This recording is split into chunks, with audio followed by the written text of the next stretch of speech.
நீங்கள் ஆராய்ச்சி செய்யுங்கள், நீங்கள் அதற்குரிய தகுதியை பெற்றவர்கள்.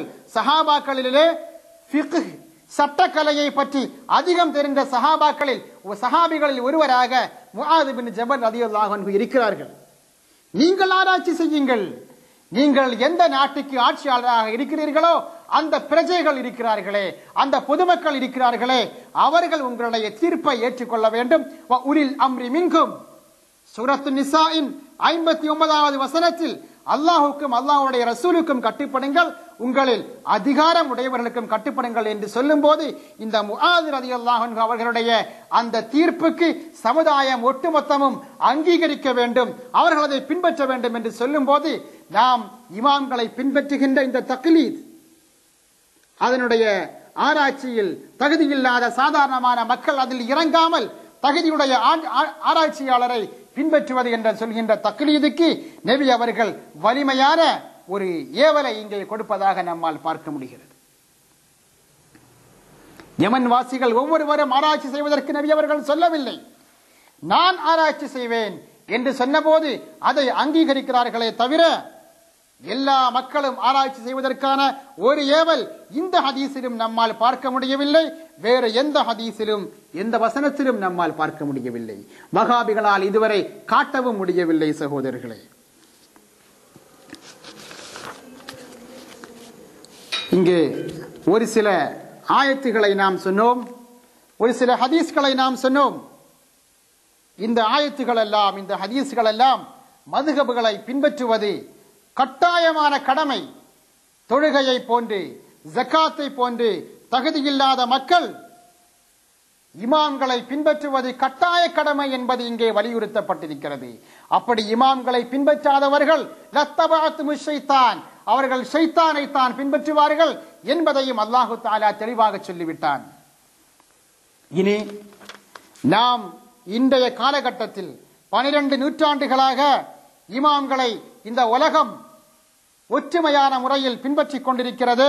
இதுபோன்று ஆராய்ச்சி செய்யாமல் ஒரு இமாமிடம், ஒரு அறிஞரிடம் இதற்குரிய ஆதாரம் என்ன, இதற்குரிய ஹதீஸ் என்ன, இதற்குரிய ஆயத்து என்ன என்பதை கேட்காமலேயே ஒருவருடைய ஆராய்ச்சியை மட்டும் பின்பற்றி நம்மால் செயல்படலாமா? நமது வணக்கங்களை, நமது வழிமுறைகளை, நமது வழிபாட்டு முறைகளை அமைத்துக் கொள்ளலாமா? அப்படிப்பட்ட ஒரு நிகழ்ச்சிகள் சஹாபாக்களுடைய காலகட்டங்களில் நிகழ்ந்திருக்கிறதா என்பதை பார்க்கும்போது தக்லீத், இந்த பின்பற்றுதல் ஏராளமான சந்தர்ப்பங்களில் சஹாபாக்களுடைய வாழ்க்கையில் நிகழ்ந்திருப்பதை ஹதீஸ்கள் நமக்கு தெரிவித்து தருகின்றன. அபூ தாவூதுடைய ஹதீஸில் நாம் பார்க்கிறோம், சில மனிதர்கள் இப்னு அப்பாஸ் ரலியல்லாஹு அன்ஹுமா அவர்களிடம் வந்து கேட்கிறார்கள். இப்னு அப்பாஸ்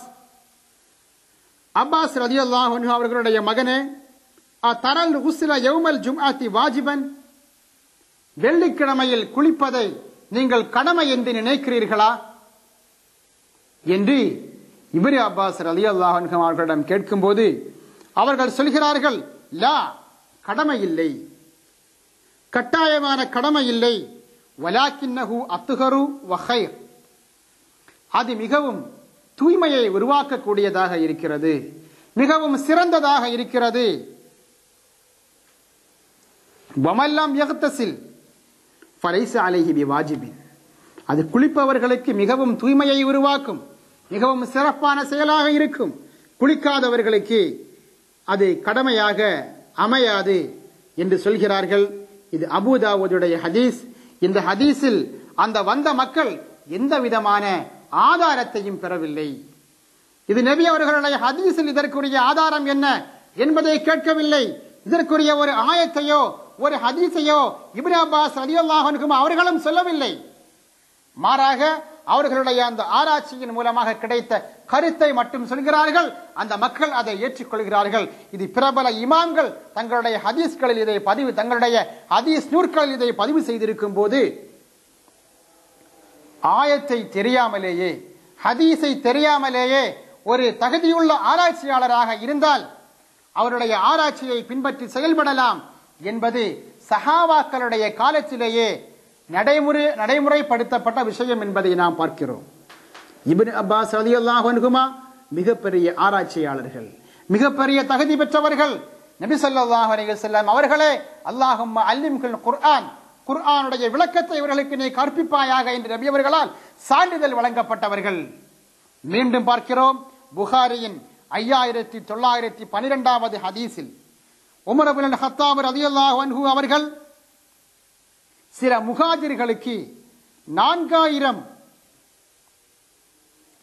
முஹாஜிர்களுக்கு 4000 பணத்தை அவர்கள் நிச்சயிக்கிறார்கள். அதே நேரத்தில் தங்களுடைய மகன் அப்துல்லாஹ் இப்னு உமர் ரலியல்லாஹு அன்ஹு அவர்களுக்கோ 3500 பணத்தை தான் கொடுக்கிறார்கள். சஹாபாக்கள் கேட்டார்கள், ஓ கத்தாபுடைய மகனே, உங்களுடைய மகன் இந்த அப்துல்லாஹி இவர்களும் முஹாஜிர்களில் ஒருவர்தானே, நீங்கள் ஏன் இப்படிப்பட்ட ஒரு பாகுபாட்டை செய்தீர்கள்? மற்றவர்களுக்கு 4000ம் உங்களுடைய சொந்த மகனுக்கு நீங்கள் 3500 ஏன் கொடுத்தீர்கள் என்று கேட்டபோது உமர் இப்னு கத்தாப் ரலியல்லாஹு அன்ஹு சொன்னார்கள், இன்னமா ஹாஜர பிஹி அபவாஹு, இந்த அப்துல்லாஹி அவர்களுடன் அவர்களுடைய தாயும் தந்தையும் ஹிஜ்ராவுக்கு வந்தார்கள். லைஸ ஹுவ கமன் ஹாஜர பினஃப்ஸிஹி, பெற்றோர்களுடைய உதவி இல்லாமல், பெற்றோர்களுடன் சேர்ந்த நிலையில் அல்லாமல் தனியாக ஹிஜ்ரா சென்றவர்களை போன்று இவர் ஆக மாட்டார். எனவேதான் இவருக்கு 500 குறைத்தேன் என்று சொல்கிறார்கள். இதை சஹாபாக்கள் அப்படியே ஏற்றுக்கொள்கிறார்கள். இதற்குரிய விளக்கம் என்ன? சொந்தமாக ஹிஜ்ரா போனவர்கள் அவர்களுக்கு பெற்றோர்களுடன் ஹிஜ்ரா போனவர்களை விட அதிகமாக கொடுக்கலாம் என்பதற்குரிய ஆதாரமான ஆயத்து என்ன, ஹதீஸ் என்ன என்பதை கேட்காமலேயே இவர்கள் உமர் இப்னு கத்தாப் ரலியல்லாஹு அன்ஹு அவர்கள் ஆராய்ச்சிக்குரிய மாபெரும் தகுதியை பெற்றவர்கள். உமருடைய நாவில் அல்லாஹ் பேசுகிறான் என்று ஒரு நபி அவர்களால் சான்றிதழ் வழங்கப்பட்டவர்கள். அப்படிப்பட்ட இவர்கள் ஆராய்ச்சி செய்தால் அதில் எந்த விதமான தவறுக்கும் அங்கே வாய்ப்பில்லை என்ற அடிப்படையில் ஆதாரத்தை கேட்காமலேயே தக்லீத் என்று சொல்லப்படுகின்ற பின்பற்றுதலை இங்கே நிகழ்வதாக நம்மால் பார்க்க முடிகிறது. எனவே நாம் இன்று பின்பற்றுகின்ற இந்த தக்லீத் என்று சொல்வது ஆதாரங்களை கேட்காமலேயே இமாம்களை பின்பற்றுகின்ற இந்த பழக்கம் இது புதிதாக உருவானதல்ல, சஹாபாக்களுடைய காலகட்டத்திலேயே இருந்ததாக நாம் பார்க்கிறோம்.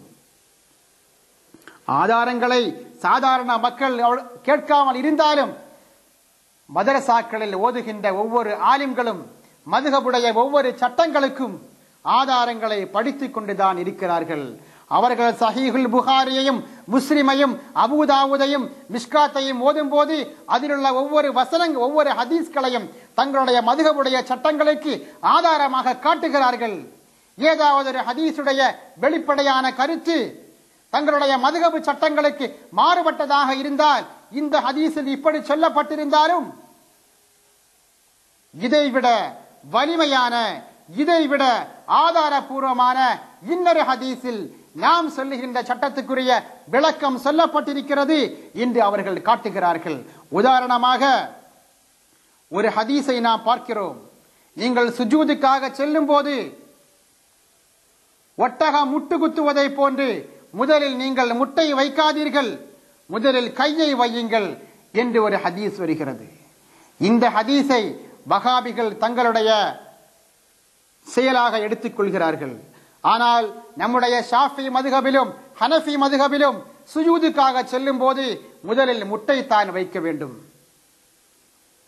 நாம் பார்க்கும்போது முட்டை, நீங்கள் முதலில் முட்டை வையுங்கள், அதற்கு பிறகு நீங்கள் கையை வையுங்கள் என்று சொல்லப்படுகின்ற மற்றொரு ஹதீஸ் இந்த ஒட்டக முட்டு குத்துவதை போன்று நீங்கள் முட்டு குத்தாதீர்கள் என்பதை காட்டுகின்ற ஹதீஸை விடவும் மிகவும் பலமானதாகவும் மிகவும் ஆதாரபூர்வமானதாகவும் இருப்பதை நாம் பார்க்கிறோம்.